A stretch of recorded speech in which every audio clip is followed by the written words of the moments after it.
Can begin. Call this meeting to order at 6:32 p.m. Just begin by saying pursuant to Governor Baker's March 12, 2020 order suspending certain provisions of the Open Meeting Law, General Law, Chapter 38, Section 18, and the Governor's March 15, 2020 order imposing strict limitations on the number of people that may gather in one place. This meeting of the North Reading School Committee is being conducted via remote participation for the public, in person for the school committee.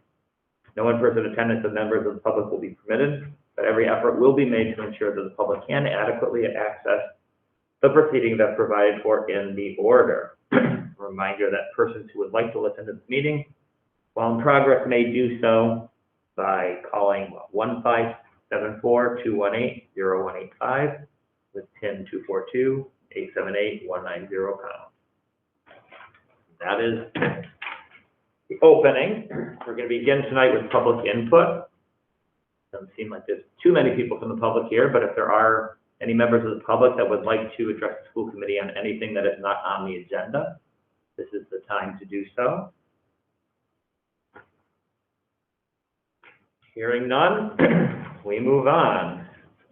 Usually we start with student report, but I don't believe we have any student report tonight. Is that correct, Dr. Daly? We do not. The students were just recently elected, and I hope to have everything set and ready to go for our next meeting of the government. Very good. Moving on quickly. Did you get everything up? So school reopening, Dr. Daly, do you want to? Almost up. I can begin talking and get that going. So just a few updates. We have had, I believe since our last meeting, we have had a second and a third positive case, the third one coming this evening. So just to recap, we had one staff member at the Hood School, we had a student at the middle school, and then today we had a student at the Hood School. And so, you know, our process has been very collaborative and cooperative with the town. It's been very efficient, I will say. We have a process now where when it comes to our attention, usually it's the parents bringing it to us, to our attention. To date, to clarify, none of these events to date have been transmitted at school that we're aware of. Everything has happened, the students or staff have received the notification because of another family member or someone at home. It's where it's come from. We're still trying to get all the details from today, as it just happened around 3:30 today. But we bring together our team of the nurses, the public health nurse, the director of public health, and town administrator, chiefs, anyone that's available comes to the meeting. We huddle, you know, for about 10 minutes or so, discuss the main issues, make sure that we have all the details around the current case, review such questions as who are the close contacts, were they on the bus, are they participating in any after-school extracurriculars. That helps me to fine-tune the message that I'm able to put out, and the close contacts are then contacted. So we've learned a little bit from each experience. Today was actually the first one that happened during the school week. The others have been on the weekend. And so today was the most efficient, I think, because it was during the school day and also because it's our third one, and I think we've learned from each of the other two. Able to give just enough information not to, reveal anything that's confidential, but to provide people enough information so that they know what's happening in the situation. I'm not sure if everyone here saw that message, but are there any questions that you have about any of these updates? So my only question, well, I'll reiterate what you just said slightly differently. So you're saying none came from the school transmission at school, presumably from the last two. There were no close contacts that, ended up getting it from those people, correct? Correct. And then for the one today, was the student in school, and then at the end of school, we were told, or was the student not in school today? The student was not in school today. That is my understanding. The student was not feeling well over the weekend.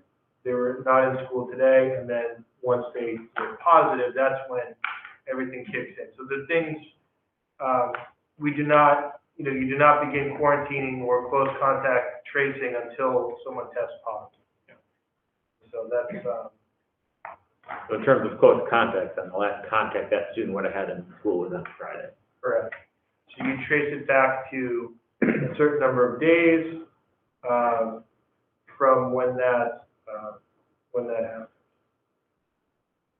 Anybody else have questions about the cases?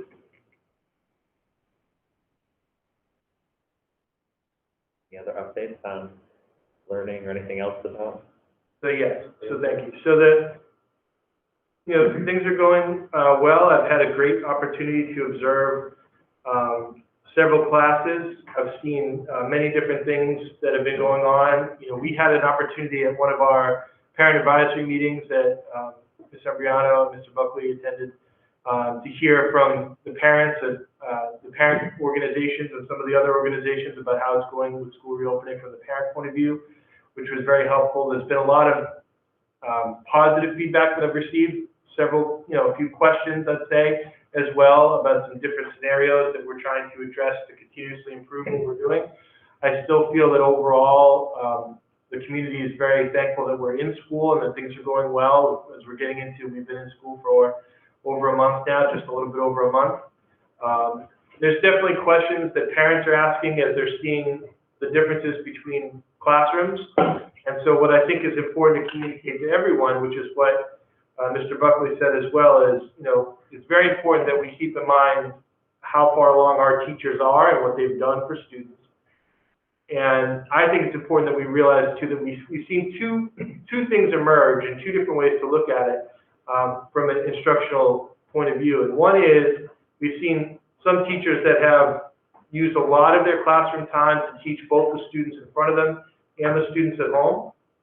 And they've had some different ways of approaching that. We've had some great success. There's other teachers that have made some decisions, especially I think I've seen this in the younger grades, where they'll say, we're going to do some things whole group, and then we're going to break off more and have students at home working independently and students in the classroom working with the teacher.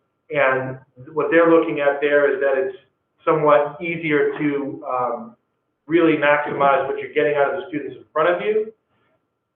What I'm hearing somewhat from some of the teachers as well is sometimes the students in front of you are also on their computer, so it's essentially like everyone's remote. And then is that the best use of the time when the students are actually in front of you, right? So there's a lot of learning, there's a lot of exploring. There's sort of an essential question that we have. That whole concept of flipping the classroom is really, what do we do when the students are in front of us to maximize the fact that they're in front of us? So it's a little bit different this year, a little bit of a different way to look at that same question, but it's an important one. So all of our teachers have two goals this year, one around social justice and one around hybrid teaching and learning. And so what we're going to be exploring over the course of this year is, first of all, hopefully around November 3rd, when we're going to spend time at our PD day exploring this, we have identified some best practices. So teachers are going to be sharing with each other who's had success, what are the pros, what are the cons of different approaches, and what's working and how it can work. And what we're hoping to get to is the idea of, if this is a best practice that everyone can work toward, that we can identify on sort of a scale where am I on that spectrum towards meeting that goal, and how can I make that my goal, that I'm going to be in a better place in December than I might be in October, in a better place in February than in December, so that we're working toward there. Because there's a lot of variables. Some people are just very comfortable with that approach, very comfortable with the technology. The technology that they have works. There's different variables that are coming into play. And so, I think it's very important. I guess my message to the community is, we should be very thankful with all that our teachers are doing, and don't compare too much what's happening in one class and another, because that can take away from the greater goal that what we're trying to work toward here is all of our teachers and all of our students improving. And some of those, teachers that may not have the tech working in their room or are still learning it, are still adjusting, they're going to get more time with our digital learning folks. We've posted for remote learning assistants. We have other ways of trying to provide resources and supports to all of those teachers. And I will say that, we do have some grants that have helped us with technology. We do have some other purchases that have been made, but I think it's important for everyone to understand as well, everyone in this country right now is buying more computers than they've ever bought before for schools. And so the back orders and the demand on all of these devices for teacher laptops, for student devices, and for everything is behind. So we're trying to, we were out ahead with a lot of our orders, and we were able to get things like devices for students, but there's going to be a backlog in some of the devices and supports we need, and certainly if things start to break, as we try to replace them, we're facing some of those backlogs. So orders that we were told would be here by mid-October, it's now December, January, we're hearing of some of these things. So I think it's important for everyone to be patient and realize that there's never been sort of a run on technology the way there is right now in this country. So that's happening. So I think that's important to share. You know, I've been able to get down to the field and see a couple of sporting events this week. I think everything has worked very well. I know that it was shared with the school committee. Gratitude for the efforts of the committee to really look at the spectators being allowed. I think that the ultimate plan that we came up with the home parents being able to participate and to complete the screener has worked really, really well. I was there at the game today. Everyone is way more than 6 feet apart. You know, there's plenty of room for people in those stands. The visiting teams are able to go on the fence and be from outside, but it does allow for those home parents to be in the stands cheering on their team, which I think has worked out really well. And so far, so good with the tool. I think has worked out well. So all good there. Thank you to our athletic director and high school principal for making all that happen. One thing that I want to share out, we've also got the extracurriculars starting. You know, we're at this point now where a lot of our outdoor classes are still happening, but we're starting to come inside. So we're looking at trying to figure out what the next steps are there. I think it's important to share that at this moment, you know, I don't see winter sports beginning right after. We'll talk about this maybe a little bit later as well, but I don't see that winter sports are going to start right after Thanksgiving break as they have in the past. At the very least, we may need more time to see what can happen with some of those indoor sports and activities. We are looking at the ways that we're in, what classes are going to look like for band, for music, for chorus, and for phys ed as they come inside. Those are all going to still happen, obviously, but we have to really think about what kind of activities, what kind of spacing, how can it be done safely, and both groups are very well aware of what is possible and how to make that work. So we're well aware of those things and we're working on them.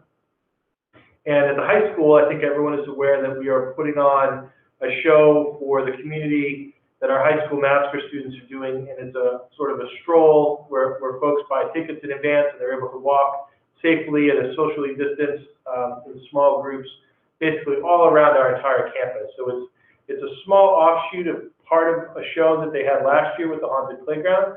And the students did a fantastic job coming up with this whole idea. And quite honestly, the civic project aspect of what they had to go through to plan this out and to go and they had to present at the Board of Health. So just think of what they're learning as students, all the key people that they have to talk to, from the police and the school safety officers, the fire department, just for the regular permitting piece of it, but then the additional Board of Health kind of requirements that they went through this year. So, you know, hats off to Mrs. Kane for a great program and for leading that, and really to the student leaders that were, you know, so articulate in expressing their ideas and getting them approved by the Board of Health. So that was fantastic.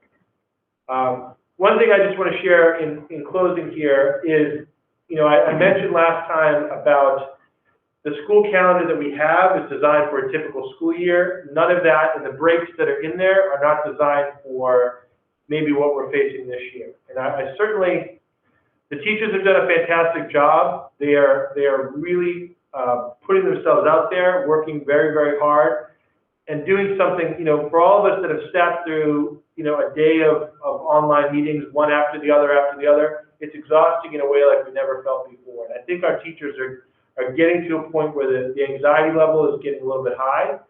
And anything that we can do to try to think about ways to lessen that anxiety, I think would be very helpful. I've also been hearing from some parents that have asked questions about what are we doing to quarantine or to, you know, what advice are we giving around travel or quarantine around the holidays. So a thought that was suggested to me today, part of what I try to do is have good two-way communication with our staff. And a teacher actually suggested an idea today, which was a little bit different than something I had thought of before. So I want to share that idea with you now. And if it's something that there's an appetite to discuss, I would suggest that we possibly discuss it in our next meeting in more detail. and possibly vote on a change to our calendar to accommodate this idea. I have shared this with our administrative team, and they sort of, all of them agree that this is a good idea for what they're sensing in the buildings right now and to make sense. So the basic suggestion is that we look ahead to the Thanksgiving week, which is the days leading up to, we always have a Wednesday dismissal before Thanksgiving. So the 2 days going up to that and that half day Wednesday would be full remote. So we would let folks know well in advance that those days are remote for everyone, teachers, students, all students. So essentially what that allows you to do is to, for families, staff and families, to make the best decisions possible about quarantining and holidays, gatherings, everything they're going to do. So the recommendations are obviously don't have large groups to limit travel, but this would allow any of those conversations, because essentially at that point, because you're not coming to school and you're working remotely, you can really keep tabs on your immediate household and watch for symptoms, and you can really see whether people have gone out or done anything. You could quarantine if you wanted to, starting on that Friday, leading into the Thanksgiving holiday. So that's the thought there. This year's calendar is kind of unique in the way it's set up, and that we have a very similar structure leading into the Christmas holiday as well. It's a Monday, Tuesday, and a Wednesday dismissal is what's in our calendar. And so the suggestion would be to do both, to let people know now in advance that we have those 2.5 days are remote, and then the rest of the week obviously is a part of the break. So the administrative team thought about this, talked about it a little bit over the course of today. We feel that might go a long way to lessening some of the anxiety that our teachers and staff are feeling right now, and a lot of the parents as well. So that's something, if we want to just discuss for a moment, and then if we feel that it's worthy of discussion, we can bring it forward again next time with the idea to adopt the calendar. So I just wanted to put that out there. Any thoughts? Thank you very much. So why don't we start with that, and then we can talk about if we have other questions on opening. Anybody have any thoughts on the full remote days for before Thanksgiving or Christmas? Sure. This is Rich McGowan. I think it's a sensible idea, and I like being responsive to the sort of anxiety in the building. Our next meeting is tentatively scheduled for November 5th, I believe. Do we feel like that's enough time to formalize that change and give everyone notice? It's a good question. I'm thinking that too. I mean, it gives you at least 3 weeks from that. That's a Thursday, right? Yeah, it's like, so 2.5 weeks before the Monday, the first change would be the Monday, yeah. And that may be, I'm just throwing it out there as, is that enough time? I think we decided on it. I think we've done some change. We did a half-day change last week, which was a week before. Yep. So. Well, I think if you were changing it to the opposite, where you were remote and then now you want kids to come to school, it would be a different thing. But I think 2 weeks is a good enough notice that, hey, you can stay home and. Any other thoughts, Judy? Diana? I think it seems reasonable, especially, anything to help the teachers feel more comfortable. They're going through a lot right now, and it's really stressful. I can say from a parent perspective, I actually think it's a good thing for me. I'm sure there's other parents where, the notice would be helpful for, child arrangements if they do have to work. So the earlier we can get it out, the better. But, I'd rather my kids, home that week. I think a lot of people take it off anyway, and I think it makes a lot of sense. Chris? I agree. I think it makes sense from a health standpoint and from a mental health standpoint. One thing that sticks out to me is that for both the week before Christmas and the week of Thanksgiving, it's Monday, Tuesday, and Wednesday, and we might want to see if it's worth juggling. It's going to have the same cohort twice. Yeah. And kind of not robbing, but then that's like 6 days taken out. So if there's a way to balance that might be nice. But in general, I think it's a great idea, health-wise. I did think, I haven't looked that far into it to see, but we would want to make that balance as best we can. Yeah, I think, so for my thoughts, this Scott, I think the balance is a big thing, about making, and I know they were already looking at, there were going to be Thursday, Fridays off either way, so they were adjusting the Wednesdays, I think, to account for that. So they'll probably just have to readjust, because as it was going to be one cohort was there and one cohort wasn't. Now it'll be none of them are there. I mean, my thoughts are sort of two. On the one hand, I think we should do whatever the teachers want to do. I mean, whatever the administrators and teachers think, I don't think it should be the school committee that's holding that up. I think if the administration and the teachers and the unions agree on something, we should pretty much agree with it. And so frankly, I feel like, you know, like the educators' job to think about that. And if they think this is a good idea, I don't think we should stand in the way of that. The only question that I would have about the education is cohort C, you know, about especially kids that have special needs. Like my son is in cohort C. I know that, you know, the other day he had to stay home for a day, and it's, again, I was the paraprofessional for the day. I had a day off and I was there for every class, and I think that's the one group that I'm slightly worried about. And I don't know if there's a way where, I don't know, where anything could be done, where even if, you know, the distance learning lab was open or something, if somebody needed to come in to do remote in the school, maybe not in the traditional way. I don't know. I don't know if that's an option, but I don't, and there's not a lot of kids that are in cohort C, so I don't know that we should not do something because, you know, 20 kids across the district need something different. But that was the only thought that I had was, you know, a few kids that might get a lot of additional services. How would they, you know, how would they take those, you know, additional 6 days? So, but ultimately, I think if you come up with a plan that the teachers union and the administrators are behind, I don't think you'll have anybody in this committee voting against it. It's a good idea, and I will bring that back. My thought at this moment, though, is just for the purposes that we're trying to do this, it would just be for everyone. Yeah. And I think even if, you know, I think this is the one situation where I'm thinking it might be for, even if we were closing for other reasons, we might still try to do something. That's the thought. To be completely honest, I haven't talked to the NREA about this yet, or the parents union, the two largest unions yet. I imagine that they would be in support of something like this. I have talked to them about doing something to address the, you know, just the levels. And I think it's just something we're hearing in society. I think there's a lot out there in the media about, you know, rises in cases, and, you know, there's just a lot. And I think everyone's just feeling that. And also, you know, it's very hard to compare us to other districts.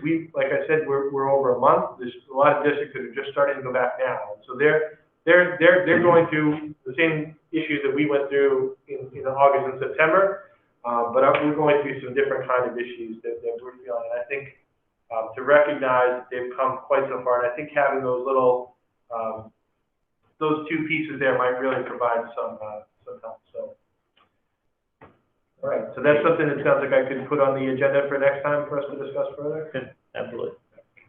Any other thoughts on reopening from anybody? Questions, concerns? The only thing I was just going to add is, you know, as Dr. Daly mentioned, Janine and I were at the parent advisory meeting, and I just think it's worth noting, as Dr. Daly just alluded to a bit, that every district's different right now, and we need to do the best we can to make North Reading's plan work as well as we can, but it's also worth recognizing that North Reading's in a very different position than a lot of other districts around here. And so I'm on the listserv with that school committees, and we see everybody talking about trying to get plans to open. I mean, school districts were talking about how they have elementary open, they have a plan to open middle school in November, and they don't even have a plan for high school. They don't have staffing, they don't have, you know, agreements with teachers, and, you know, I think it's just worth noting that even if there are things that need to be tinkered with and adjusted, that we're very fortunate in North Reading that we have a lot of buy-in from all the different groups that are at stake here. I mean, I cannot emphasize enough how important it's been to have these. I've had a lot of great discussions over the summer with teachers and the teachers union working with the district to really make this work. And, you know, it's just, I don't know, for me, I would just say I'm so grateful and thankful that our teachers are doing what they're doing. And we all wish we could be back normal, but until this passes, it's important that we're all on the same side. So I just, you know, just for the parents that might be listening, it's important to understand that, you know, everything that's happening right now, there's a lot of discussion going on, and the teachers are behind this, and they're working with the school districts and the administration to try to find the best plan possible. Mr. Buckley? Yeah. Add one more thing, which is that,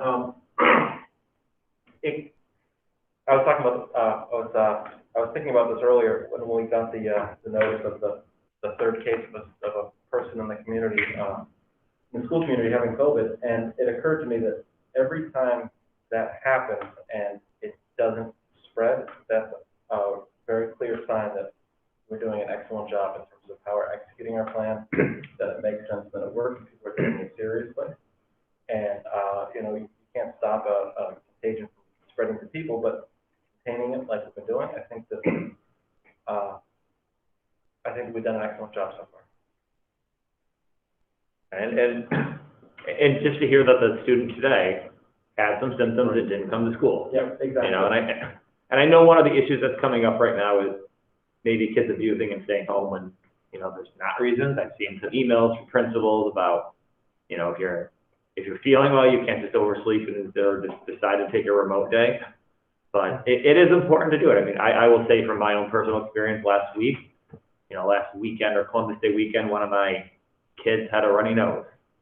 I was like, just a cold, but brought him to the pediatrician, got a COVID test, kept him home until we got the negative result just to make sure, and I'll tell you, as a parent, it was like, by Monday he was perfect, or Tuesday he was perfectly fine. He was running around the house by Monday he was fine, but we hadn't gotten the test yet, and, be overly cautious in these situations because you never want to have you're pretty sure it's a cold, but, you just don't know for sure. Yeah. But I think overall people are taking it seriously and they're doing the right thing. And I'll just reiterate too what I put out in my email about travel, and we are doing something a little bit different in our schools that's a little bit above the governor's travel order, which basically the travel order says if you travel out of state to a state that's not a low risk state, so any state that's colored red, you need to produce a negative test or you need to quarantine. There is language there that children under a certain age do not need to follow those rules, but we are saying all students, regardless, need to produce that negative test in order to come back to school.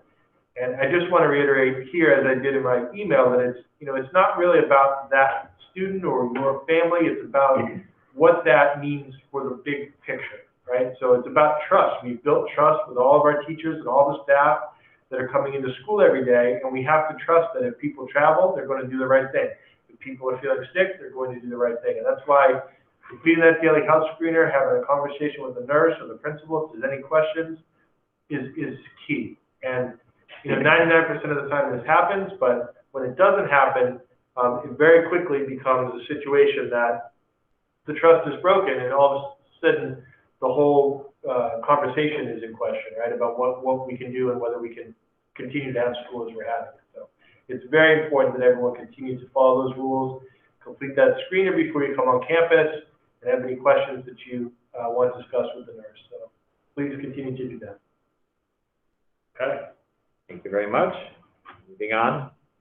For new business, we have large capital presentation. Turn it over to Mr. So I'm going to go to the podium.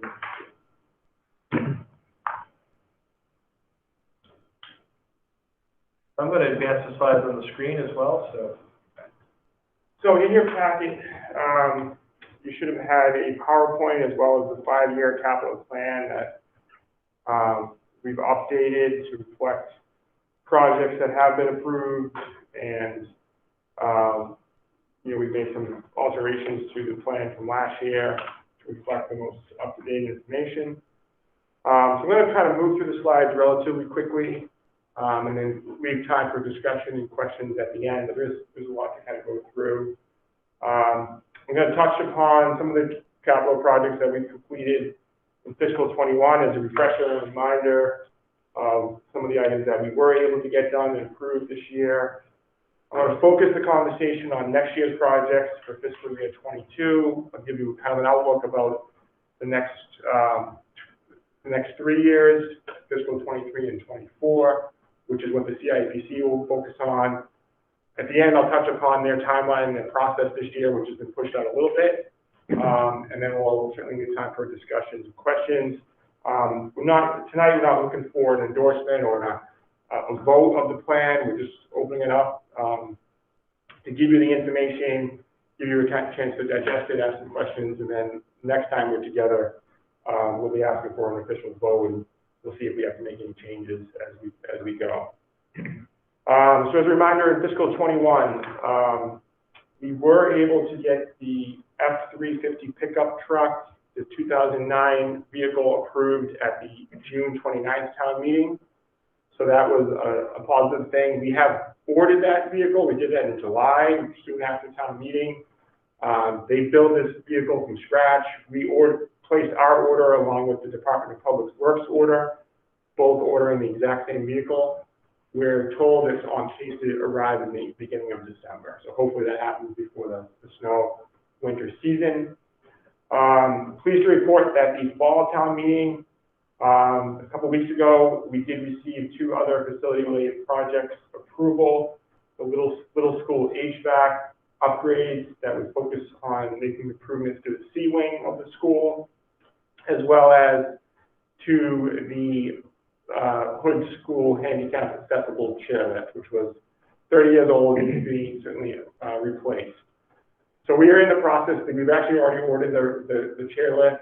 We're in the process of actually submitting bid specs, putting together bid specs for the HVAC project. That does need to be bid, as it is over the threshold cost of that project. It is a Chapter 149 project that does require bidding. So we're in the process of hoping to get that out soon.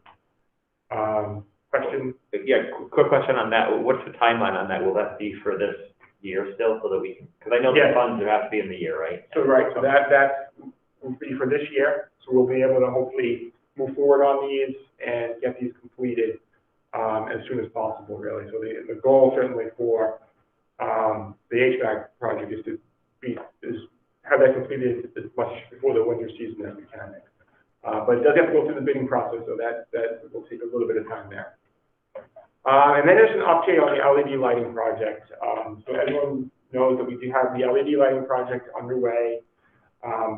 We kind of did that separately outside of the CIPC process to kind of secure the funding for other townwide projects. So we're sort of leasing this project. We expect that project to be completed potentially by Friday of this week, maybe early next week. They're on their final school, which is the Hood Elementary School. So we're a little bit behind timeline, but certainly things happen. We're a little bit delayed here and there. But the project all in all has gone really, really well.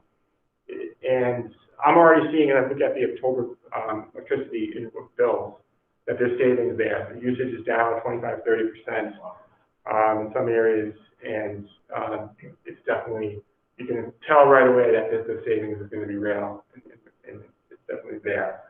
So that's pleased, and I think the light looks great, actually. I walked around some of the buildings. This is a picture of the middle school, high school classroom, but a little bit of fresher light, a little bit of a more natural light, and I think it looks great. I think it's provided some much needed brightness in certain areas. Are they still on budget, even though it's over time? Yeah, they're still on budget. Yeah, so that's actually fixed for us. Okay, so we make sure you don't have the liability there, which is good.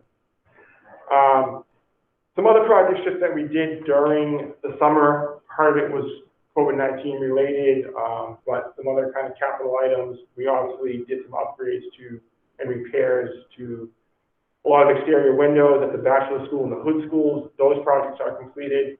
So now all the windows are kind of operable for ventilation for some of those window projects at the Bachelor School, mainly the fourth floor and some of the Hood School classrooms. We replaced some exterior doors at the Little School that just needed to be replaced. We did some of these kind of small capital projects over the summer. We did those major HVAC upgrades, and all those projects are completed. So we did the ionizing project at the middle school and the high school for additional mitigation of ventilation and exchange of air. So that project's been completed. We did sort of a similar approach to the Bachelor School, but we opted for kind of the UV lighting approach to those rooftop units based on the size of those units. That project's been completed. And the Hood and the Little School, we've upgraded the MER 13 filters and all those classroom unit ventilators and rooftop units. So in some areas, the rooftop units at the Bachelor School as well. So we've made some upgrades to the HVAC. The majority of these funds are being COVID related, so we are using the CARES Act funding and the reopening funding to support the cost of this project, but certainly capital related. We did install 2 additional security cameras in this building at doors 30 and 31, which is on the academic wing of the high school, because we're now using those entrances regularly. That was a request from the police department, and we did move pretty quickly on that and got those up and running. So we have 2 additional security cameras that are tied into the police department's feed as well, live feed. So just some other items to make you aware of. So if we look at, just a reminder, we're looking at large capital now, so greater than 25,000 with a useful life of more than 5 years, qualifies for a large capital project. We generally are looking at vehicles, technology and facilities. Most of our equipment acquisitions fall as small capital, furniture, and technology, and some of the smaller technology, but this is the 3 areas that we tend to look at for large capital. Here's a quick snapshot of the 3-year request that's been revised. So you can see kind of vehicles, pretty consistent amounts over the next few years. Same for technology, a little bit higher next year. That's partly because some projects were deferred from this year's process. And then on the facility standpoint, we're doing our best to kind of spread and even out the needs. In the later years, starting in fiscal 24 and even 25 and 26, we look at the 5-year plan, we start to look at some higher cost items, potentially like the middle school modular replacement for that classroom. Potentially hood school boilers, hood school boiler project, and hood school roof restoration. All 3 areas are in relatively good condition right now, so we're going to continue to assess these as we get closer, but there's a good chance we might be able to continue to kind of push those off. I think the boilers are in pretty good condition. The roof, we've made some small repairs in areas, but there's definitely items that are going to need to be addressed, probably within this 5-year window as we look at our large capital plan. So we're going to focus on technology. For fiscal 22, we have 2 requests. The first is the annual allotment of $60,000 that we did not get this year, but we feel it's very important that we establish a computer replacement plan and an ongoing amount of about $60,000 we feel is needed. That will essentially work to address both replacements for both student devices as well as teacher devices, so there's a need in both areas. We were able to acquire and accelerate through some state funding, through the advocacy of Brad Jones, State Representative Brad Jones, who helped us get some grant funding to buy some Chromebooks for the one-to-one initiative, as well as through some technology grants, essentials grants through the COVID-19 federal relief process, and the reopening grant. We've been able to kind of accelerate our need to buy additional Chromebooks for student devices. So we've been accelerating that one-to-one initiative. We're almost one-to-one throughout the district, essentially. So there's definitely a need to replace these devices as they reach the end of their useful life, and to have an ongoing allotment of about $60,000 for replacement. We've started to purchase staff devices for laptops, which have been aging out and breaking down. Some of them are 10 years old. So we're going to need an ongoing allotment to ensure that we have the funding to upkeep these devices for both students and staff. In some cases, the classroom Chromebook carts that are spread throughout the schools as well. We need to make sure we have the funding available. Our vision is to kind of shift the one-to-one initiative, which is so embedded as part of our curriculum, where we acquire the 7th grade new devices and so forth as part of our operating budget. But we need an ongoing allotment for large capital for replacement. The second is kind of a continuation of what we look to do in fiscal 21, but technology was deferred as part of the town and school capital plan. As the town only looked at the most pertinent kind of facility-related school safety, general safety, emergency-related facility and building projects. But we still believe that there's a need for this $45,000 allotment to replace instructional classroom equipment, mainly smart boards that are in the 3 elementary schools that are past their useful life. Most of those were repurposed classrooms from the middle school and the high school. they're breaking down, they need to be, replaced, in many cases, so they're starting to just wear down. We're still using them, even though we're kind of hybrid. They're still used every day. It's still a part of our curriculum and our instructional process with technology in the classroom. So we do need an allotment to replace these devices. This would have been the number one on the list had the plan gone forward as typical. This was the highest ranked project through the CIPC that past year. So we feel it's important to continue to ask for these funds.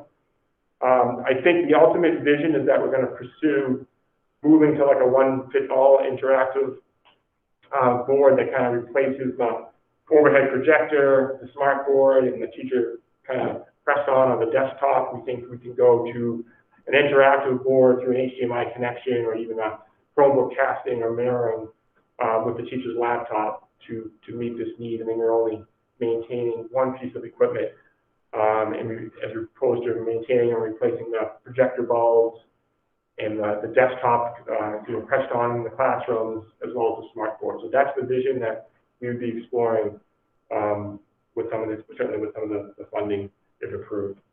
Like, quick question. Yes.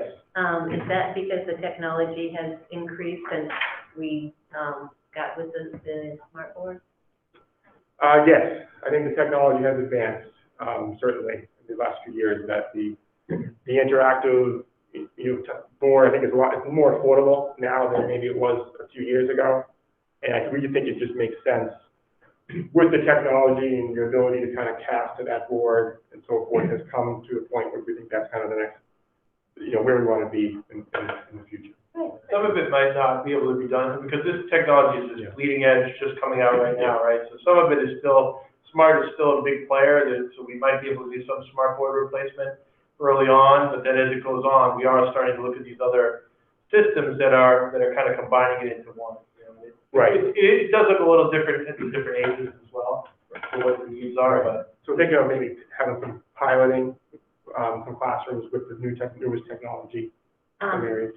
Just out of pure curiosity, would you start maybe with the newer boards here at the high school, middle school, where the technology is a little bit more advanced, and then take the smart boards here and move on to the elementary? Probably not. Yeah, Okay. I think that's, The smart boards at the elementaries are definitely most in need right now, and these are still working fine. And we kind of built these here, just to be clear too. I don't ever see us moving these out. We can just start to replace things here to add on. So the boards at the middle high school are not interactive in and of themselves. So the boards themselves wouldn't go anywhere. It's not a smart board. They're not touch. So the technology that is used in that, we could just replace it differently. Okay. So yeah. Thank you. So a couple quick thoughts. I mean, number one, I know what you were just talking about, like the more we can make it easier to be able to teach the live and people at home, the better, because again, I think what we're learning is there might be something, this might be going on for a while, and there might be something in the future where we're going to have to be able to work from home as well. But my bigger question is just on the numbers. I don't think the numbers you're requesting are nearly enough. I mean, They're not. well, because This is about a third of what we would need. And that's how we pitched it for many years, is that we would do it in small chunks. It's at least $200,000 to do the upgrade of the elementary schools that we need.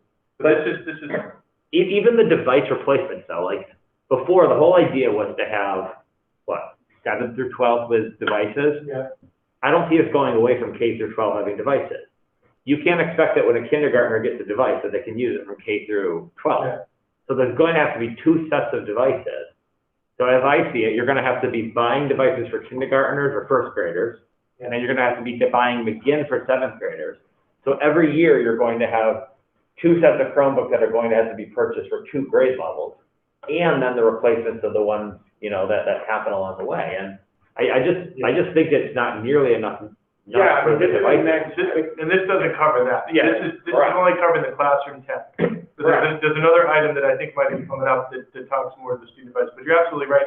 From a general point, we doubled the staffing also. I mean, we talk about taxing out our teachers and we did add a technician, which is great. We have something, but those positions need to carry on in the budget beyond the COVID piece, because we're not just gonna all of a sudden next year, all the good things that we've learned from, having younger kids using devices and all that we will do, we're not just gonna say, oh, we're not gonna do that, right? So we're gonna need to support all of that in our class. I mean, I think it's a great question. I think we've been able to acquire quickly because of some of the federal funding that's there. So we definitely feel like we need an ongoing amount. It's not going to be in the operating budget.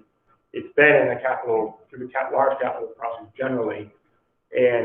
But I think that your point is good. I don't know if the amount allotted here long term is going to be enough, given the amount of devices we have. I don't think If it's there's not going to an issue. be another source, if we're not going to be able to get funding kind of into our operating budget, in some ways to assist, but we definitely need an allotment of money through this process right now through CIPC. The $60,000 has been the amount that has kind of garnered support through that process. But that was 7 through 12. And so I honestly don't think it's nearly enough. I think we need to say the 60,000 number that CIPC is used to hearing is for 7 through 12. We're talking about K through 12 now having devices, and so we need, I don't think we can do it. Like, I mean, the operating budget's gonna have to support some of this. Then there's gonna be some from CIPC hopefully, but I don't think we're requesting nearly enough for all the all the stuff we're going to have to do. So to say that another way, if we're going to be giving, so up to now, it's been a project to try to get everything up to speed. Now it's like giving them a book, right? It's like we don't go to the CIPC for books. We buy them as part of the budget.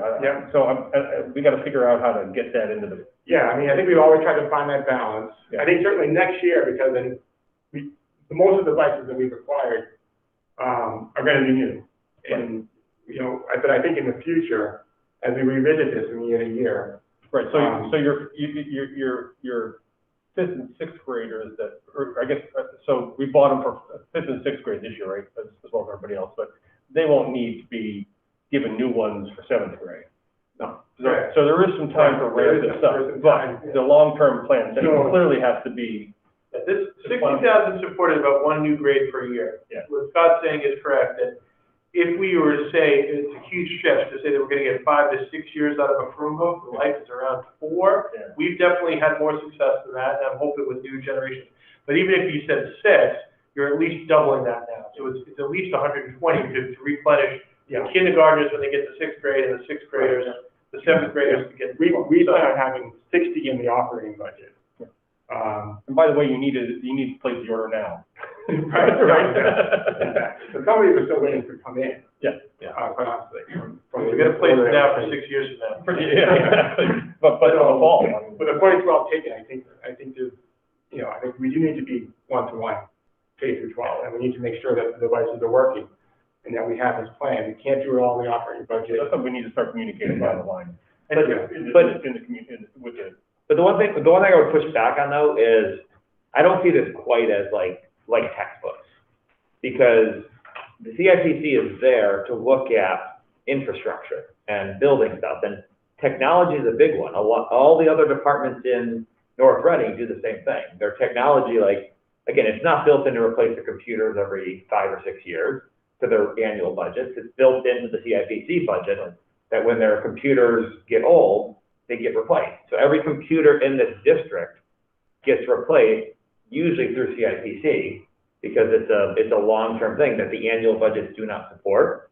And so, again, we've been able to do that, and I hear you, and we have to find that balance here. My only point is, if right now we're talking about buying for 1 grade, I think we need to double that. I think it needs to be buying for 2 grades, because now we're not doing 7 to 12. So I guess my question is the CIPC and the financial planning team sort of, do we need to start asking these questions there and saying, this is not, the one-to-one initiative, which was 7 to 12 and now 1 to 8 to 12, is not, a 7-year project and then we're done.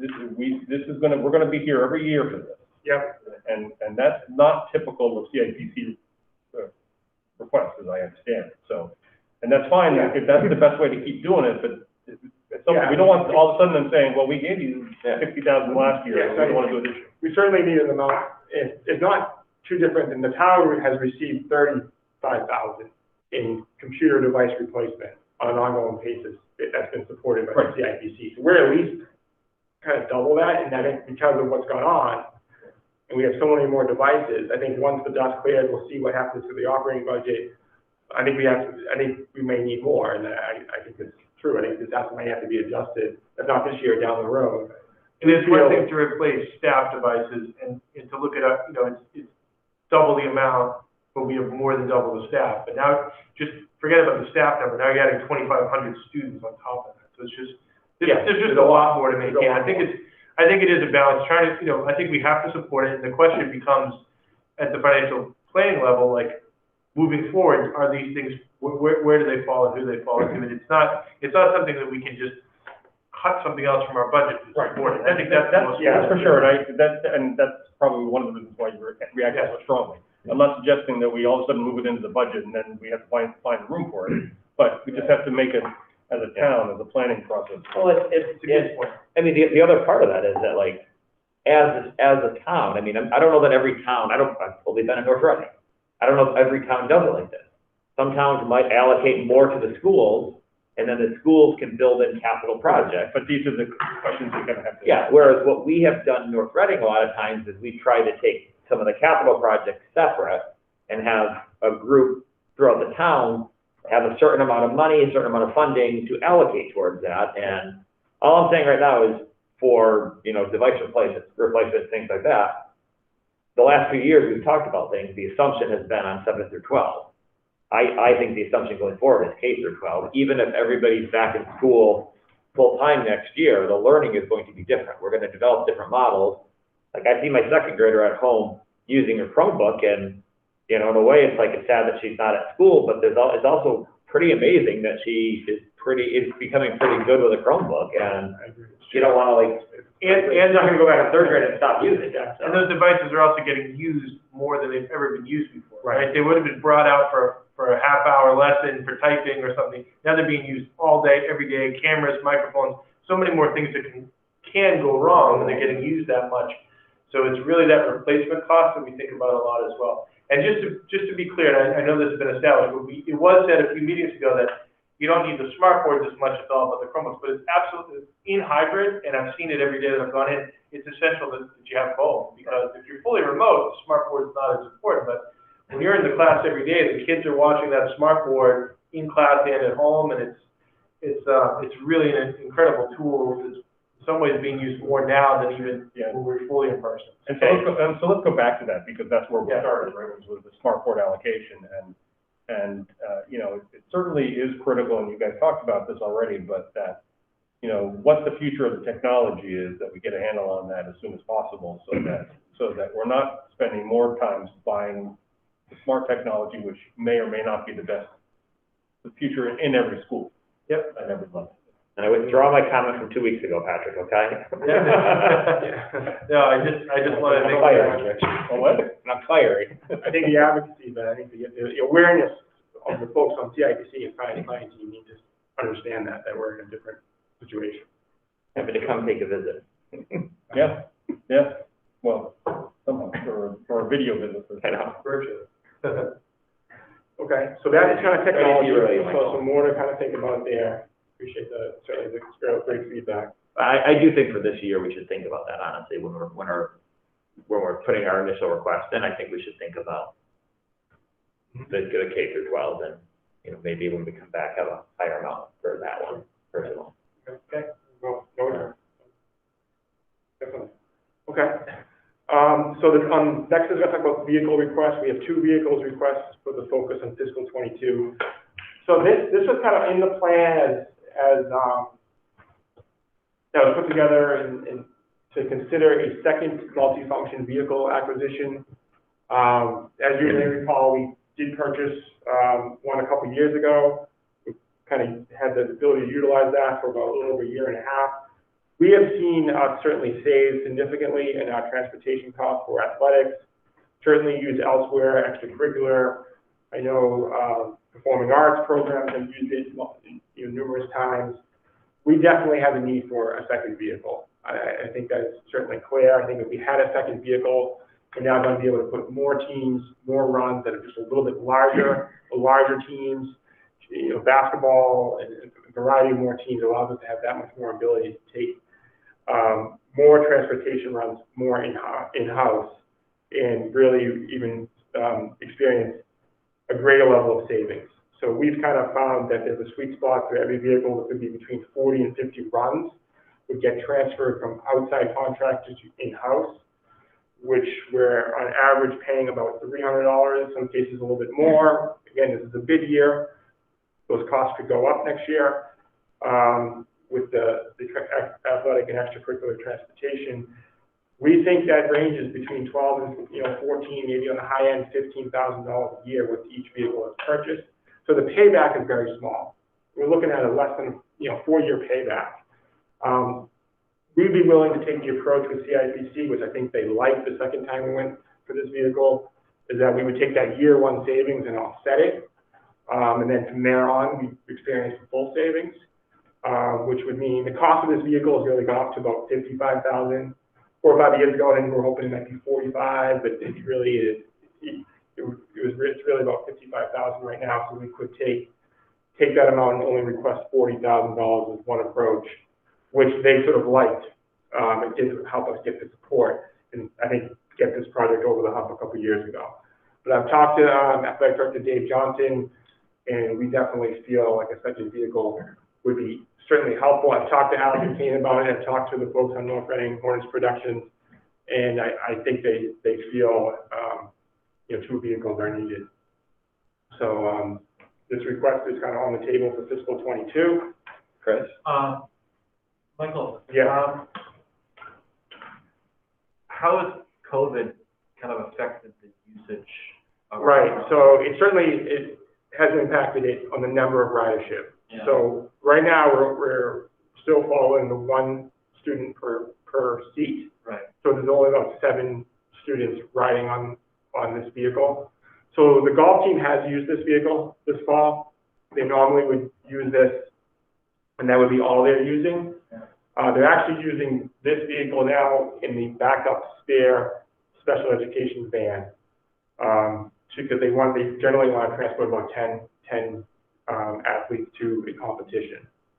So they have been doing that, and believe it or not, we've actually been using a second shift custodian that has a 7D license and to also help transport this year with the athletic event. So it's been the coach driving this vehicle, and the second shift that takes about an hour off is, he leaves the high school, middle school for an hour and drives and comes back, works, and then goes back, picks up if he has to. And that's allowed us to do that. Yeah. Chair, but Michael, is it fair to say that if we didn't have this, we really would have had challenges to have the support at the games? Yeah, I see it even with COVID more than ever. I think we just like having that flexibility of us having in control of that transportation. With the team and the coaching staff can kind of follow their own schedule. They're not at the mercy of the contractor that may have to finish an elementary run that has limited drivers. There's not a lot of bus companies right now that have the ability to have separate charter drivers. So what you're looking at is a driver that has to finish, in some cases, an elementary run. I know we've kind of swapped that this year, but in some cases, an elementary run, and then get back to the high school or finish a late high school run or middle school run and get back. So they're kind of waiting at the school, and it's a challenge because it's just a shortage of quality bus drivers that companies are faced with. So having that flexibility, I think for a lot of these teams, the two really kind of put us over the edge that we can now do varsity and JV basketball team throughout the winter and a variety of things that have been challenging. Thank you. I think it's a big thing. I think with this and the next vehicle, you have a payback of less than 5 years. I think it's a no-brainer to consider. And I hope that CIPC considers that. So the next vehicle, so we are kind of revisiting our request for a tool cat As you know, Sonny Campagna, Director of Facilities, has now been with the district since the middle of August. So he's been here about 3 months, had a chance to kind of review and see the operation and make some good recommendations. He continues to kind of get familiarize himself with the district, and I think he's doing a really great job. And believe it or not, first thing he said to me when I'm looking over the plan, we're making adjustments to it, and he, fresh set of eyes to the plan. He said, why don't we have one of these vehicles? I gave him the history of that we tried to make one of these vehicles, didn't get support for 2 or 3 years, so we kind of took it off the list. We actually, believe it or not, were told that we would eventually get one through the FF&E of this campus. Never ended up happening, but we kind of originally thought that might be the case through the FF&E budget, and money that might be left at the end, so that did not happen. But we feel, and from what he's looked at, that having access to this type of a vehicle for sweeping, obviously snow plowing, front loading with grounds, facilities, obviously snow removal at this campus, landscaping needs, we think we can save significantly amount, not only on manpower with overtime costs coming down. Right now we have 4 or 5 guys using the push snow blowers, doing the sidewalks, going all the way down that stretch, down the hill and up and all around this campus. That could be done in half the time with a vehicle, with one guy, with a vehicle like this. So, and then just even with the ground and the sweeping and different things that we're doing, we think this would be a significant upgrade of efficiency and cost savings to our operation. We're willing to share it with the town. Certainly the DPW would have access to it, and at times we've offered that. We're willing to do that as well. But again, we think it's less than 4 years as well. So they're actually a pretty helpful video link. I don't know if you want me to share it. You don't need to do that. You can watch it at your own time. But there's a good, helpful 2-minute video link there. My only other comment here is, if for some reason this can't be funded, this was one that I was wondering, should we even consider trying to get it ourselves? Because it's so many hours that we're talking about here. I think I'll answer that and saying yes right now. I mean, we came close to doing that. We actually leased a used one for a year, for 6 months. And it was great having that. It was a very old one with a lot of engine hours and man hours, so it wasn't worth it to invest in it or to buy out the lease. It would have been $35,000 to buy out at the time, but we just wanted to experiment with it. We had it for 4 or 5 months and it was great, but it was clearly had hours on it. But I mean, they can be leased and we can pursue that. But it would be great if we could get the support so we get the savings right from the beginning. Yeah, but I just think we're asking our custodians to do so much right now, and we need them in the schools. There's so much extra cleaning that is needed, that if we could support them, like when winter months come and they can, it'll be so much quicker for them. I agree. To do it.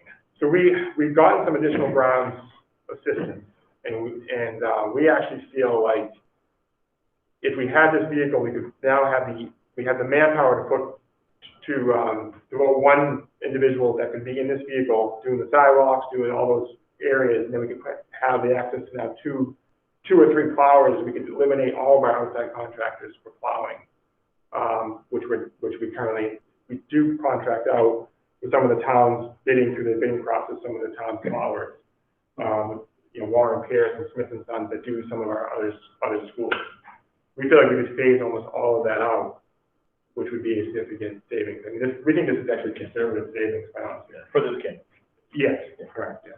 I think we should think about that even for our budgeting for this year, because I mean, just the time, the amount of hours we're talking about other positions potentially to be able to do some of these things, that like if we could do it,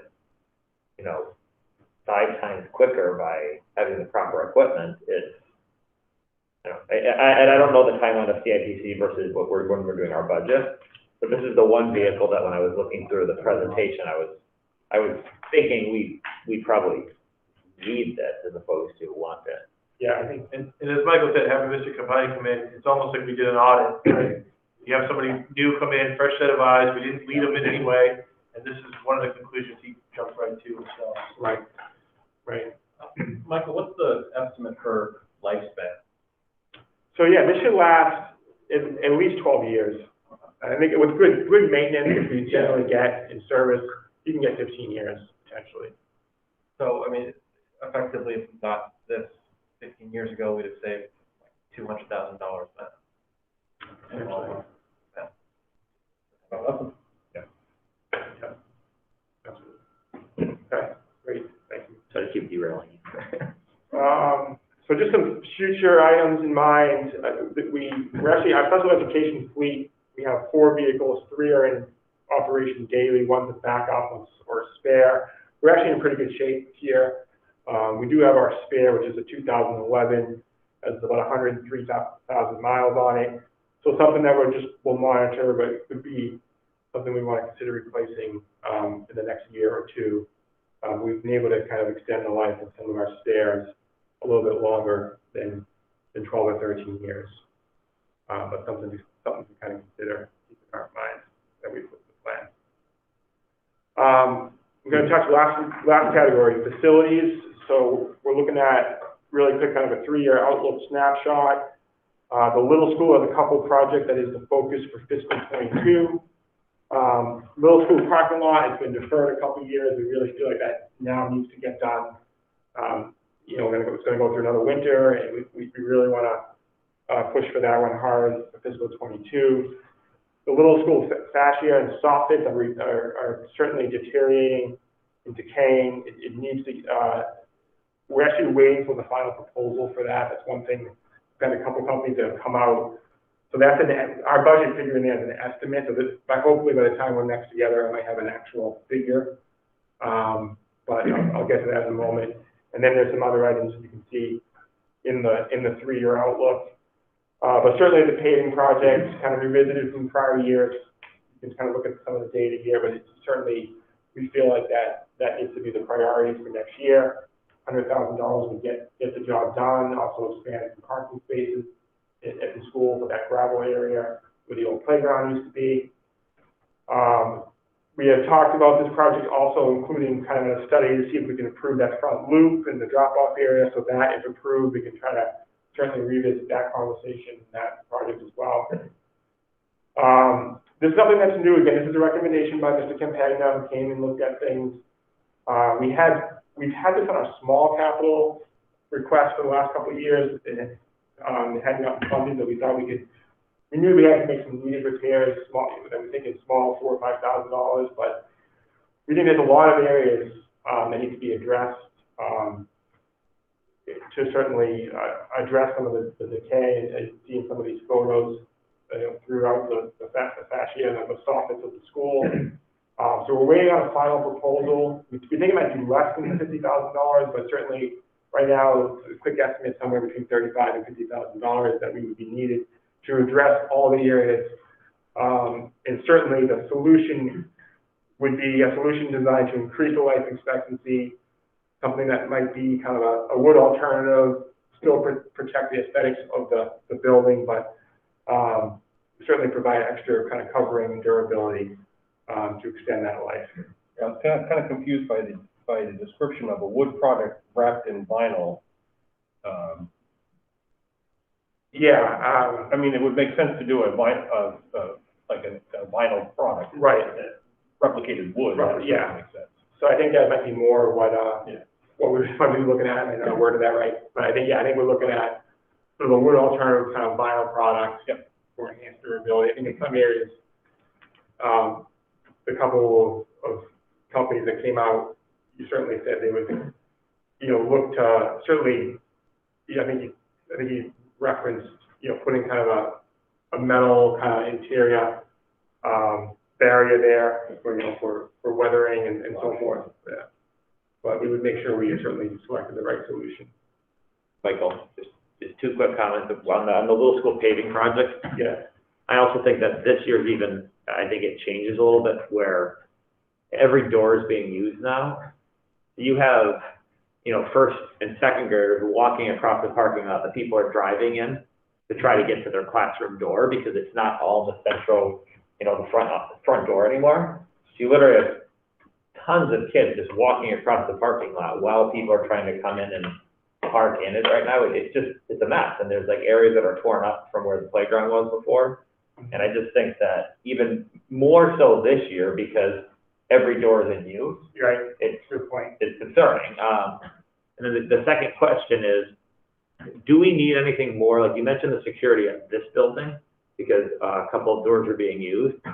What about all the other school buildings? Because I know the other schools are also using different doors now. It always used to be one Yeah. main door. Do we need to look at any security at, like, even if it's just better lock? I mean, do we need to do anything different at the security at different elementary Good schools? question. I'll certainly follow up and check into it. I think because we did the security upgrades with video cameras, I think we got all those areas. We did a pretty thorough walkthrough with the fire and the police, and they didn't note any areas of, that they were not seeing or any area that was a concern to them. I'll confirm that, with the police department and with the folks that were involved in that inspection. But does that make sense? Yes, I'll agree with that, Mr. Connolly. The police department is who brought to our attention the doors here, based upon plans that they were aware of and what was covered and what was visible. We can definitely revisit as well, but the reports that we had initially were the issue that they had was here. That's why we moved in that direction. That's a great point as well. I had a question about the paving project. Where, the $100,000 amount, Yeah. how long has that been there, and does it need to be? Yeah, so I looked think, at? it's only been around for a little less than a year. Okay. And I think we're using about $2.15 per square foot. When we started this, we were at as low as $1.85. I think we even added some contingency on top of that. Yeah. So we think it's a good number, but it's a good question. Yeah, and it feels like, I mean, we don't really have a quote-unquote design for, like, if we were to repave the loop, would it change anything, or Mhm. it's Right. just assuming at the moment just straight paving, but, Right. yeah.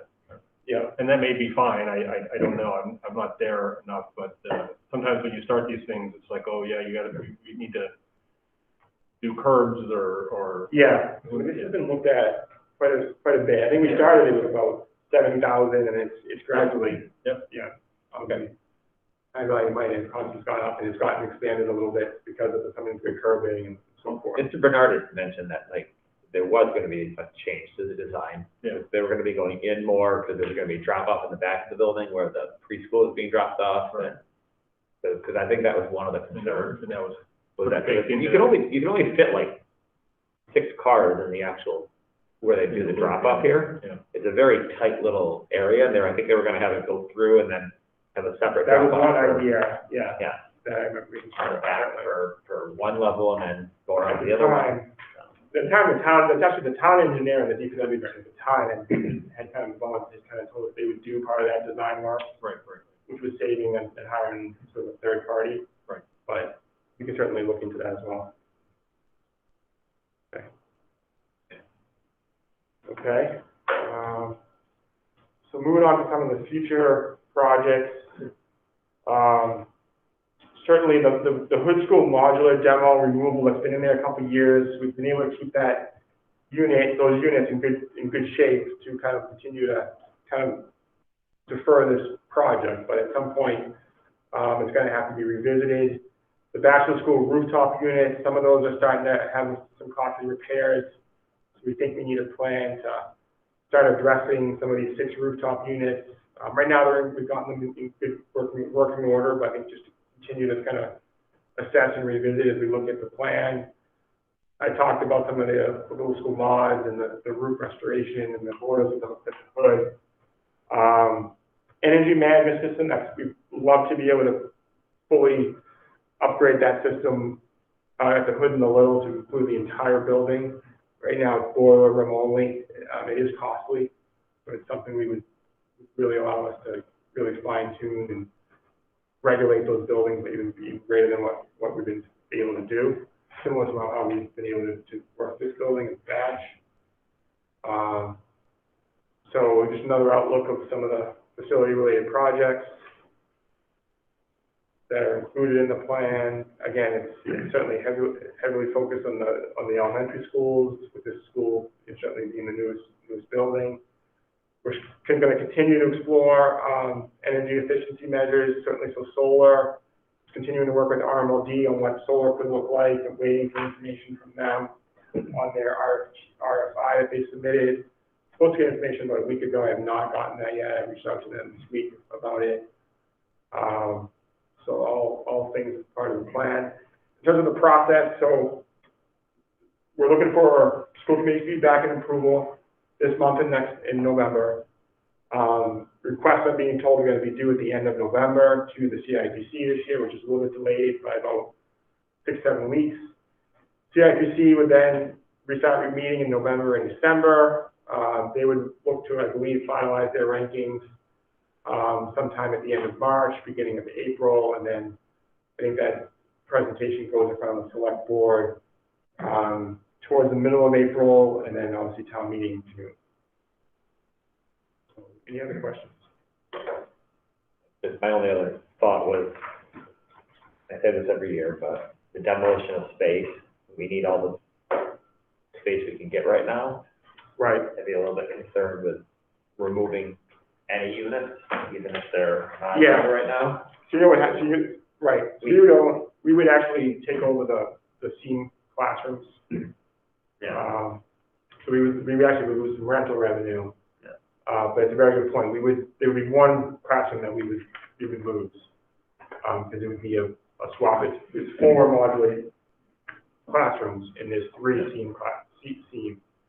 And SEAM is in the mods right now, occupying 2 of those units in the mods right now.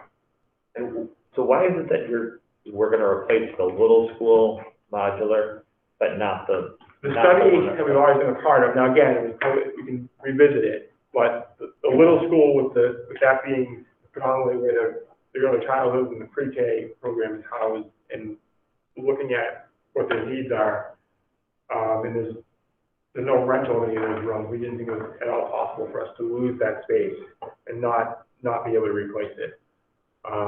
We don't know where we put the pre-K, for example, in those classrooms being utilized.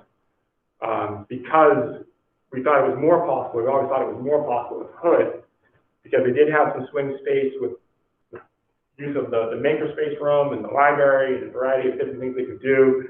The makerspace could move to maybe areas of the library at times, and the fact that there was 3 rooms that we were renting.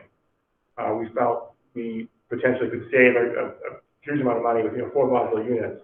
It would cost the town $1 million, a significant amount of money by not going that direction.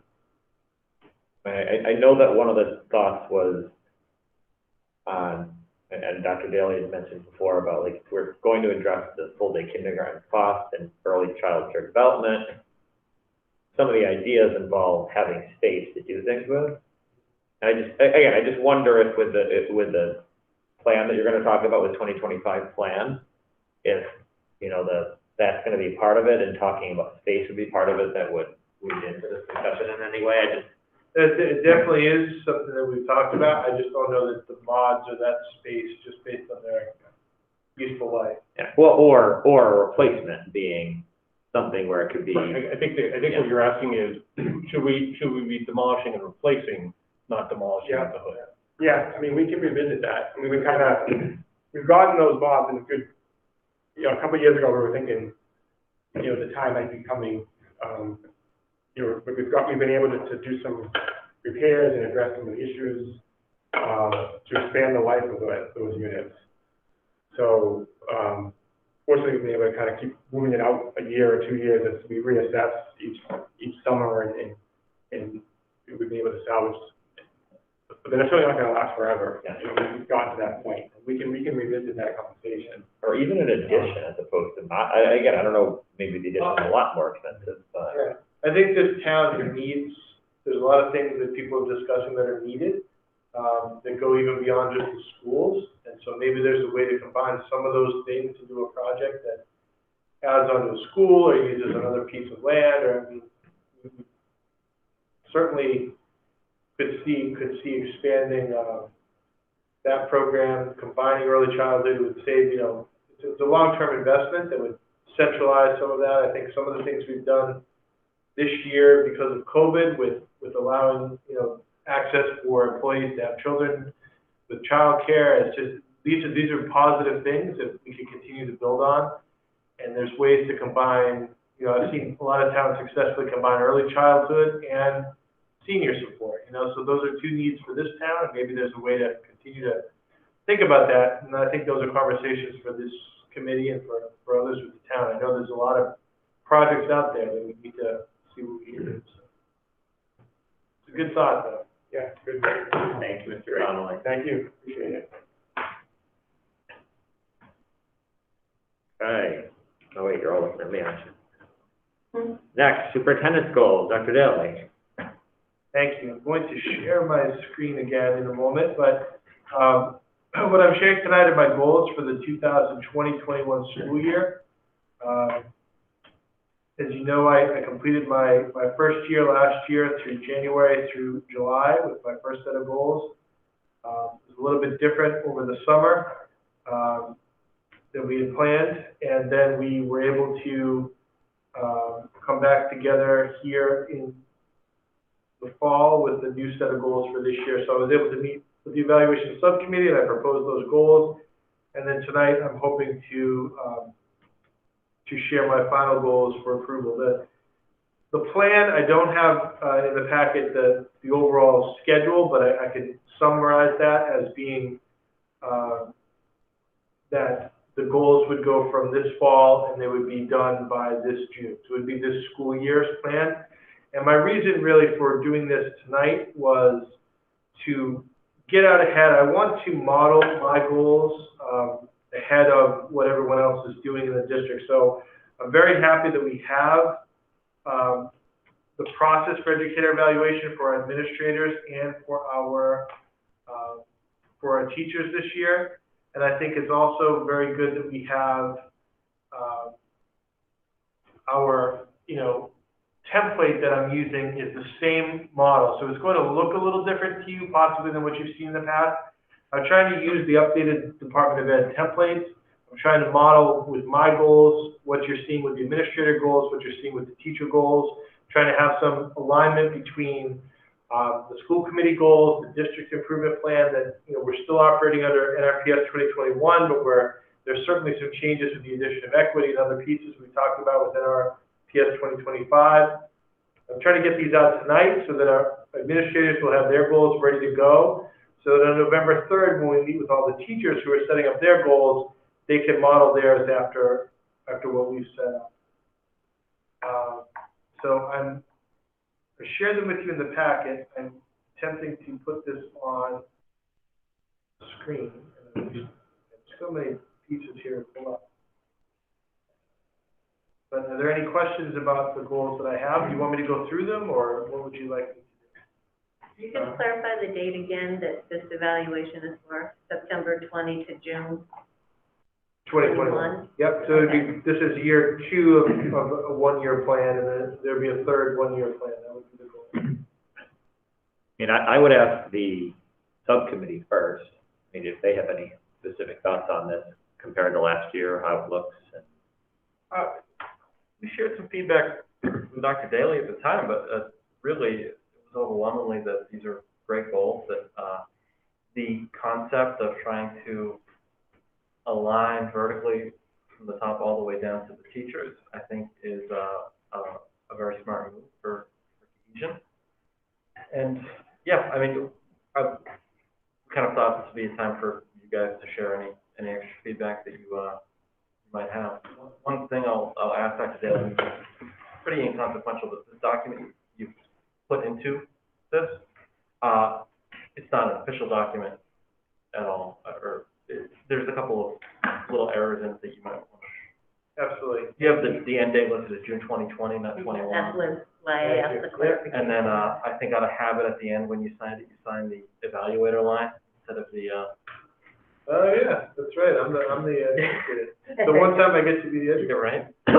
Yeah, no, that's all. It's all a work in progress. Right. But the goals Sort of the draft. the goals are what this is about. The goals are right where they should be.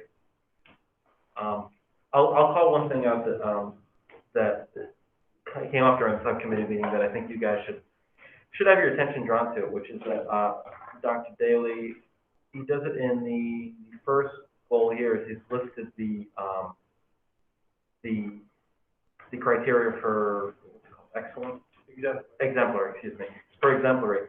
And that's something that I think is just a terrific idea to model, that the goal is to be exemplary, and you know, we're going to be evaluating him to make sure that he's proficient and hopefully exemplary. But that's one element I thought is just and it wasn't even a goal, it's just a good idea, a good practice to kind of have that trust and evaluation, and also be shooting for the top marks.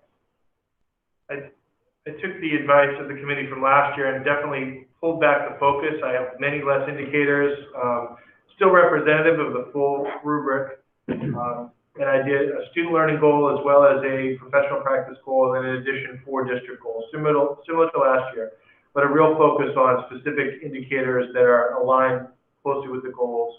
They certainly build on the goals from last year. Similar to what the teachers are doing, I wanted to have one goal that was related to social justice. I wanted to have one goal that was related to the hybrid teaching and learning, and they're a little bit more indirect in this way than perhaps the teachers will be. There is a piece of this document as well that I'm still working on, where we identify student learning measures and anticipated student learning gains. And what I thought the subcommittee pointed out that I thought was a great idea was, because my student learning connections are indirect, I will have student learning measures and also student learning gains, but then I'll include administrator learning measures and administrator learning gains. What do I hope that my administrative team is able to benefit from my goals? And then similarly, indirectly, how students, and then to model that with the administrators, where they'll think, how do my teachers and staff benefit directly from my goals, and how do students indirectly benefit? I think that was a great suggestion, because just having to answer those questions helps us always get back on focus for why am I doing this goal. Yes, it's to improve my professional growth as an administrator, but it's also to directly impact these folks and indirectly always going back to students. And then that helps to carry the through line to the teachers who, when they make their goals, it always needs to be connected to what is it going to mean for the students that are in the class, which I think is great. So again, by using the same exact form and by following that model, I think that'll be very helpful. So this does, yeah, as mentioned, this was a draft that I'm just getting approved tonight, but it continues to be a living document that's going to be shared. So my goal is to get this all ready to go so it can be shared out as a model for the administrators. We're meeting next week to polish those, to get ready for our November 3rd PE day, where we're going to spend a significant amount of time with our teachers doing ed-eval. And again, not the paperwork part of ed-eval, but the point of all of us as educators this year are grappling with these 2 goals. Ed-eval is a great framework for accountability to make sure that we're all doing what we need to do. And so I think that will be well received and time well spent on the third.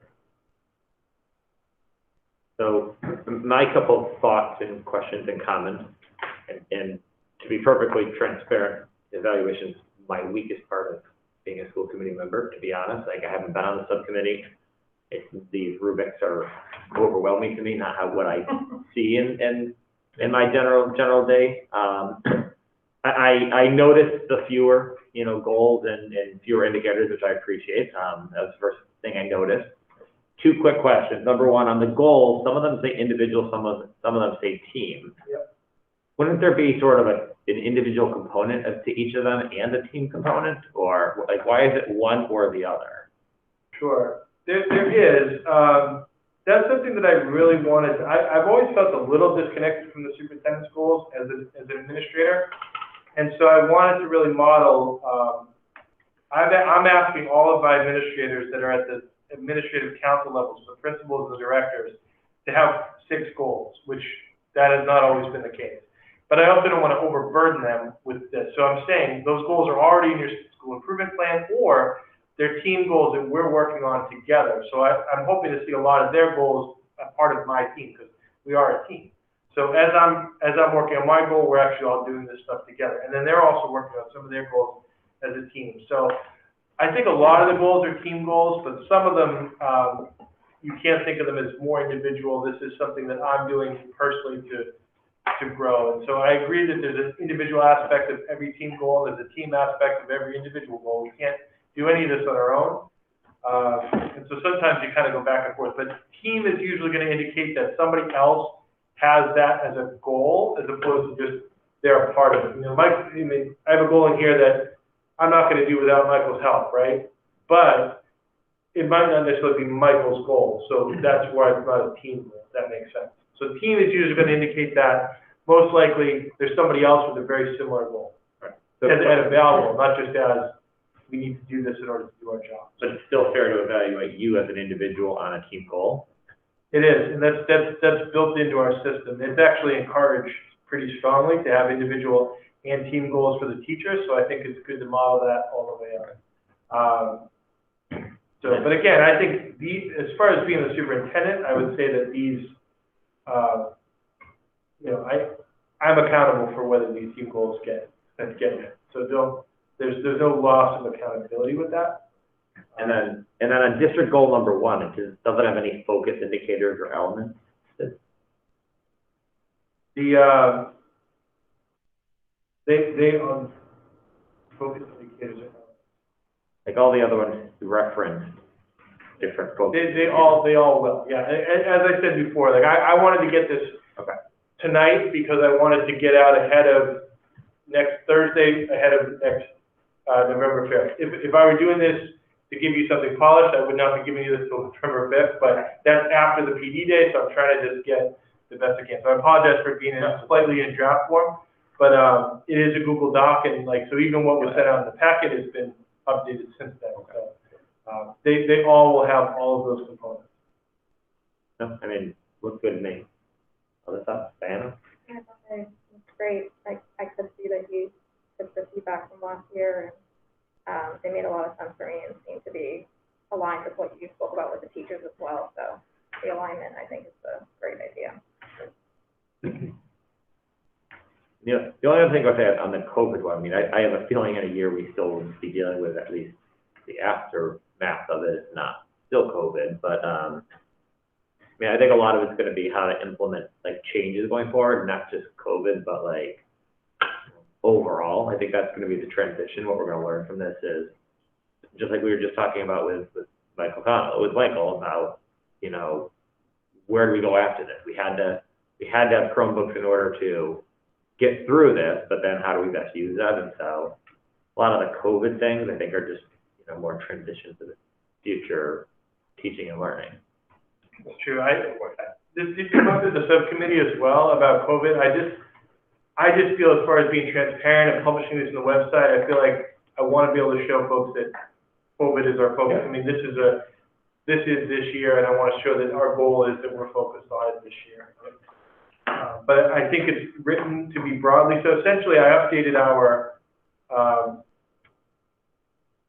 you know, the school safety goals from last year and incorporated the concept of COVID. But it's really all the processes, procedures, and protocols around safety through this umbrella lens of COVID, which is what we're up against this year, obviously. So, and I think it's fair to say it's going to go through at least June. That we'll be still talking about this. So.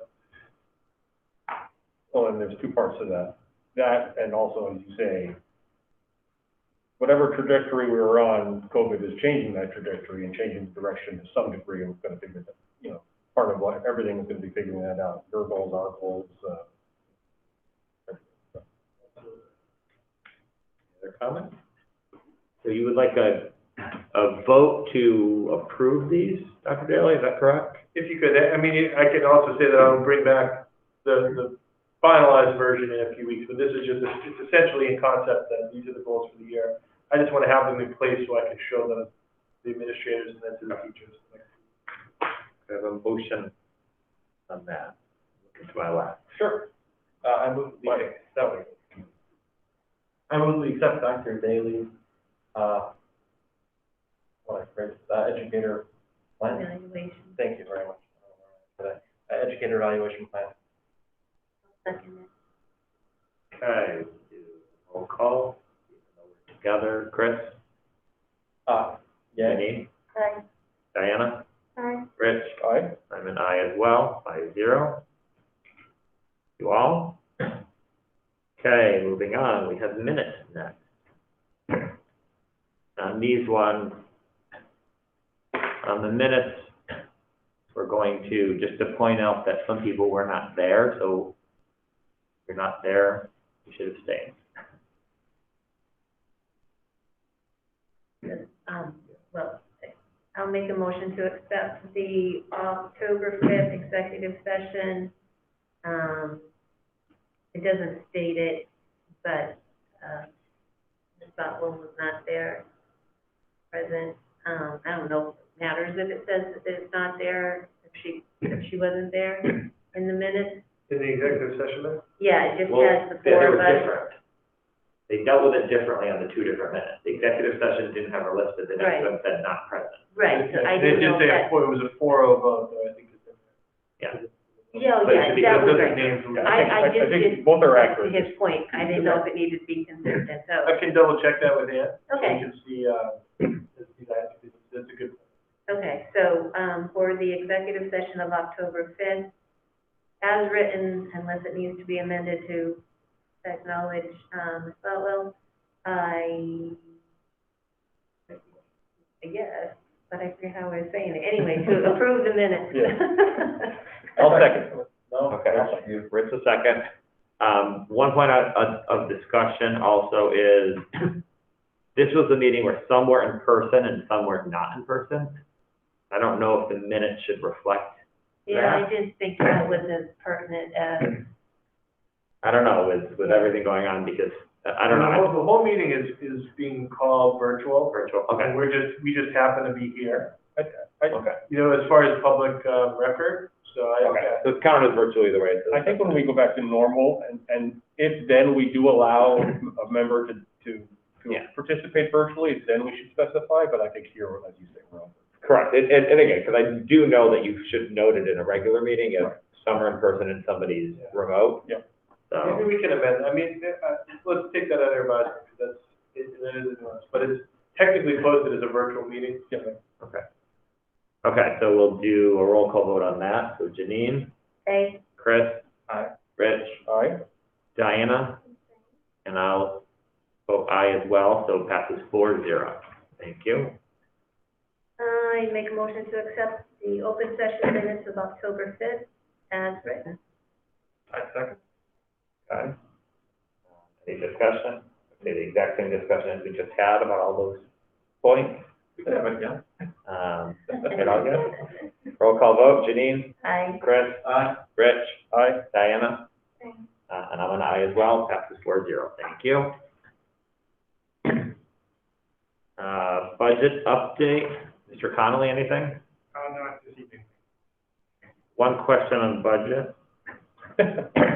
Just a quick question, bus contract, when is that going to start the discussion? Because I know this is the year that we have to renegotiate the bus contract, correct? That's correct. So, typically I would not send that out to bid until the beginning of December or so.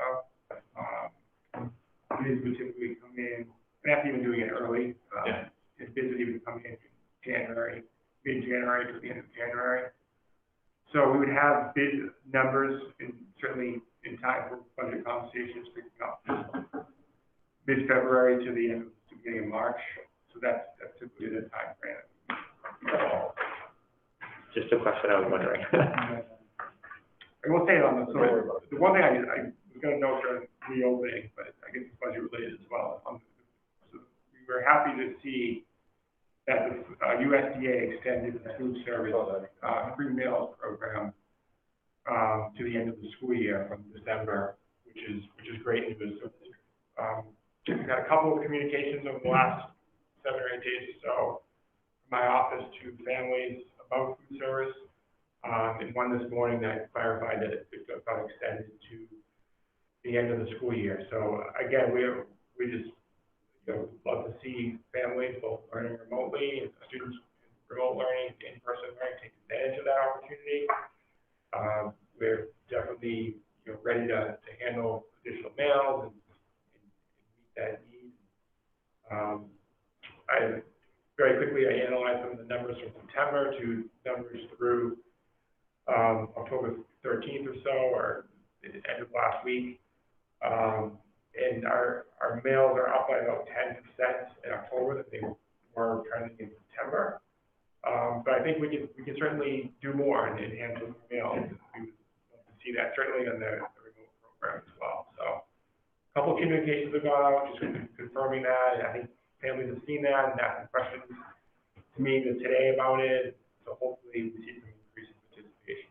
Is that pickup mostly in school lunches, or, I mean, is there any pickup in the remote, just pickup? It's a little bit of both, Definitely there's an in-school lunch, but also the remote program picked up as well. Okay, and you don't have to order in advance for that, you can just show up Yeah, that day? no ordering in advance. We started out just to get an idea of what the participation would be. We started a Google form, but the previous communication said, don't worry about doing any of that. You can arrive, and we will definitely have a meal, breakfast and lunch meal for you. Yeah, we should, I might try to promote that again. Yeah, I was just thinking, partly because, and obviously we want to get, we have our own reasons for wanting to get as many people as possible, but to make sure, you know, people whose circumstances change too, that all of a sudden, you know, that this is available. Yeah. Happening as well. Again, we do get federal funding at the paid cost of meal, for every breakfast and lunch, so it is helpful from a revenue standpoint. And we want to keep everybody employed here, and you know, to have our staff, it'd be good if people were taking advantage of it. So I'll be showing up. If I may just say too, I've been around all the schools at lunchtime and see the kids, very safely distanced, but happy. I mean, it's just different, but they're very much a lunchroom still. But the box lunches are really pretty neat. The kids really like them. I've asked the kids that like them, and it was just a great transition, you know, as we keep saying the word pivot, right? But Anna McGovern and her team and Michael has worked so hard to really make this adjustment, and it's very different, but it's worked very well to those box lunches, so it's been great. Thank you. Not on the remote days. I haven't driven over, but they've all been eating at school. They've been there. I stood out on the remote days. Every day we do it out here 11 to 12, right by the parent pickup area, by the gymnasium entrance. And there's a steady flow with that hour of cars. So it has been steadily increasing. I think every time we kind of do a reminder and reach out, we think we get 5 or 6 or 7 or 8 more new parents or cars that day. So My middle school son may be the only student that watches these school committee meetings on YouTube afterwards, so I'll get shut up to him. But his favorite thing of middle school is they have a choice at lunch now. Is that like there's a whole buffet, and so he's very excited every day that he gets many options to choose from. So I think for some of the parents that are home with kids, like, there's so much to do to maintain all the different schedules. It's like one less thing you have to worry about is making lunch for them. So I mean, it's there as an option. People should definitely think of it. okay, there's nothing on there, but I'll still went 10 minutes on it. Bids and donations, anything on that one? Not at this time. I think you removed staffing, Yes. but I have a couple questions on staffing, actually. Can't get that passed, but, I mean, but my only question, Dr. Daly, I mean, first and foremost, I know you've been posting for remote learning assistants in the building subs. Do we have building subs? The building subs are every school yet? And what about remote learning people?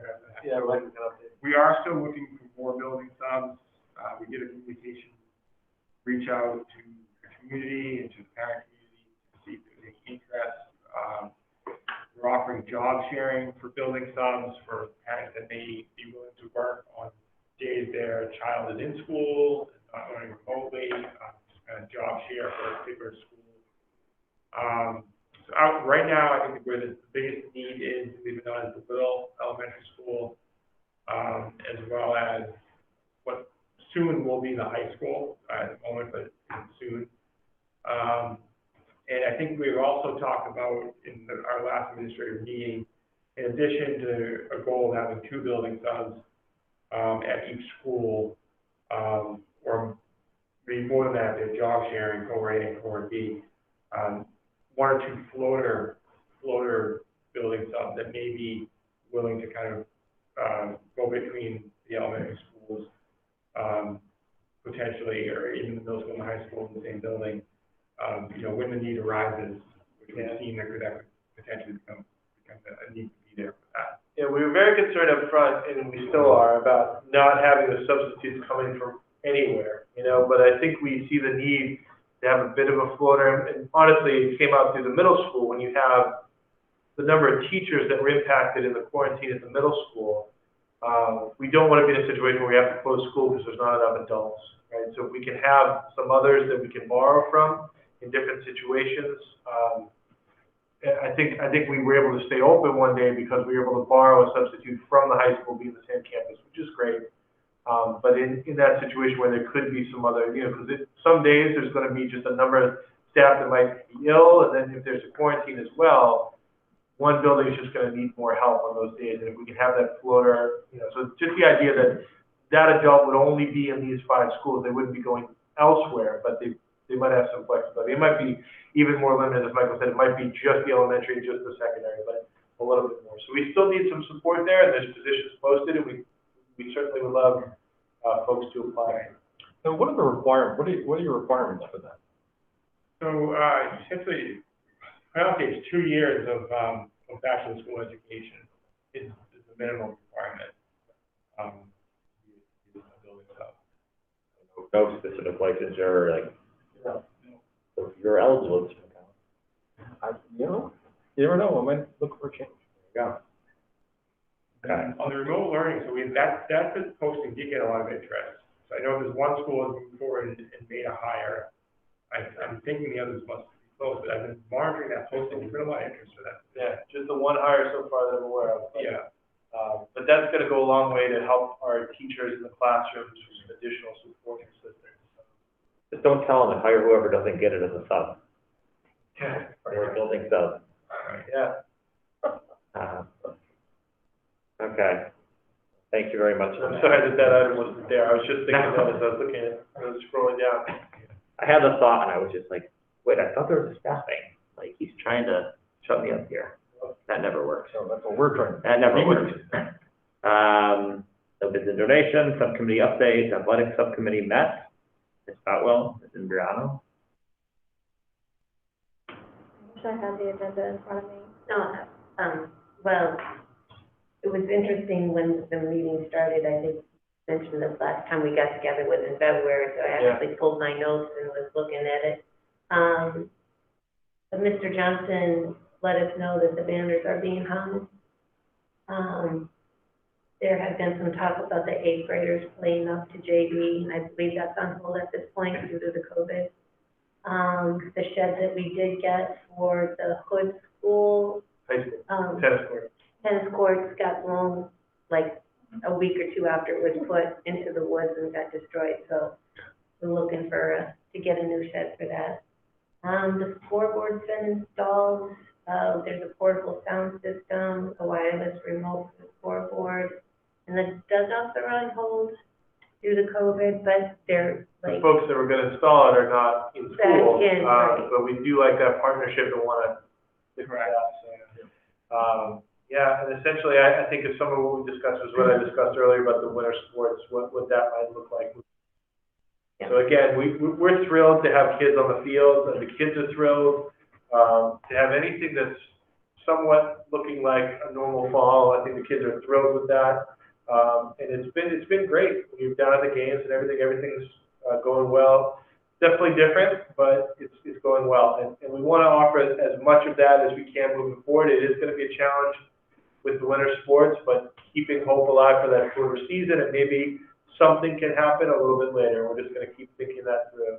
We did have some discussions about that floater season, for example, if there's football and we have to shovel snow off the field, what does it look like? All those kinds of discussions are, because we're gonna keep trying to figure out ways, working with our rec department to make these things happen. We talked about the co-op. Did you make the decision on that? I know we kind of did like a quasi poll, Sure. but I don't know if we really did that or if you. I know Mr. Johnson is going to bring that forward. The subcommittee definitely still supported the concept of a co-op. And so now it's just a matter of figuring out what that would look like with these sports if they go forward. But if, there didn't seem to be an overwhelming concern about North Reading students being alongside students from other towns. And I think the thinking there is, we are very mindful of cohort mixing and all that, but this is happening with extracurriculars elsewhere. Students are playing club sports and club teams, and there's a lot of that. And to not, you know, to use that as a reason not to have an opportunity for wrestling or girls hockey, whatever sports that we're discussing, we didn't feel that there was enough at this time to do that. Now that might, you know, the other towns may be different and there might not be support, but, you know, North Reading, we felt that we were going to move forward with that. Whether those sports even run is another question as well. You know, I think wrestling is one that's been discussed a lot, obviously, as being a difficult one to do with COVID. But, you know, we're still willing to consider the co-op idea. So thank you. That was. So on the winter sports, are we waiting for guidance, or are we just trying to figure out plans? So there's some guidance about indoors coming out. There's going to be some updates to that as well. We're always staying tuned to MIAA, but really now we're also looking at the Cal League and what's out there. So again, what's being discussed at the moment now, and we're getting closer to Thanksgiving. Usually that starts the Monday after. It's no one's talking about like, oh yeah, we're ready to go on that Monday. So I think everyone's still trying to figure even practice or, you know, getting Yeah. So I talked to Mr. Johnson and Mr. LaPrette about it. It seems like anything that we do might be a little bit delayed. It's just that much more difficult to do things inside. So trying to figure that out. My only, I mean, if I recall, MIAA gave a list of accommodations for the various sports, like, you know, we're playing defense on side. I mean, no heading, no hand, no throwing it in. Like, there was a lot of specific accommodations. We don't have any of that for those. We don't have that for winter sports yet. Yes. And so I think that's important. And the only thing that concerns me is they put this floater season. There's supposed to be 4 seasons. How on earth are we going to fit 4 seasons in if they don't even have the guidance on how to start the second season out? So. The only other thing I remember is, Mike gave the numbers, and I believe that we're doing pretty good with the budget. Right, so I mean, there's certainly some uncertainty there with how this is going to play out with the winter and the floating and what happens. So we had good participation from the 5 sports or so that went in fall. And, you know, should everything be able to occur, you know, I think in some of the adjustments that we've been able to make and what we've been able to carry over with the end of the close out of fiscal 20, you know, we think the budget's in reasonable condition, you know. But certainly we have to monitor the revenue is the biggest unknown, and we gotta monitor that. Okay. For athletics, fine arts subcommittee. Look to my left, Mr. McGowan, Mr. Public Facilities. Sure. We met the same day. It was a great meeting. It was great to see everybody. I think last February was the last time. The first thing that really came up was curious as school committee members and community members, what it looks like in the art room and kind of how do things look in the COVID regime. And the response that we got back was overwhelmingly optimistic and positive. That the kids are coming in with this fantastic attitude and willingness to try things. The teachers have had a lot of real problems, like every teacher, to solve, and they've been finding really novel ways to kind of approach them. A couple of things that came up were like a program where you can post up virtual art so that people kind of kids can see and plug in and see what other kids have made, and then they can share with the teacher, post it up online, and everybody can kind of see and comment on them and be inspired by them. Trying to come up with projects that use scarce materials, because there's going to be a material shortage over enough time. The art teachers have had to compensate by sending kids home with some materials so that they can interact from home, and right now that works, but they're kind of planning ahead that way creatively. And overall, it's such a hard situation to be in, and a hard job, and what I took out of it was that they're doing a fantastic job of just, not to put too fine a point on it, of being creative and solving it. It was really great to actually, you know, talk to some teachers. Obviously, this is a very enthusiastic and creative group, but you know, one of the things we don't do too often. So it's actually one of the great things about this committee, I think, is that you actually get to interact with teachers directly. So it was great to talk to teachers the first time since we came back into school, and, as Chris said, their enthusiasm is amazing, as it always is, and I think as avatars for the whole staff, I think, we see that enthusiasm in a lot of other ways, on social media, and folks who have kids in the schools probably see it as well, and it's just very impressive, so. Good meeting. And evaluation subcommittee? We saw the meat of that today, we Dr. Daly's call. There you go. Subcommittee schedule, athletic subcommittee meeting again November 18th at 1 p.m. virtual. Fine arts subcommittee November 18th, 3:30 p.m. virtual. Do we have a finance planning team meeting scheduled? Or? Wasn't able to pinpoint the date. I know it's been discussed. We have it. I think it's on the horizon. It feels like that's been very fluid and I know. letting people know a day or two before. Administrative report, anything, Dr. Daly? None of this. Correspondence? None of this. Future business, November 5th, we have a meeting at 6:30 p.m. November 19th, we have a 6:30 p.m. meeting as well. Before you Yes. get ready to close, quick question, the last meeting, did you decide on the batch principal search representative? Do you need to do that today? I had a note on that as well, yes, for the subcommittee. Did we want to appoint somebody from the school committee? Well, that's a good point. We probably should do it tonight before the fifth. Right. Yeah, so do we have anybody that is interested in I'm that? happy to do it since I have a child at the batch. I think I might be the only one here that does. I would defer to you I'm personally. happy to do it because I have a stake in the game. Anybody else have any interest or? Okay, Because I have a ton of time in my hands. there you go.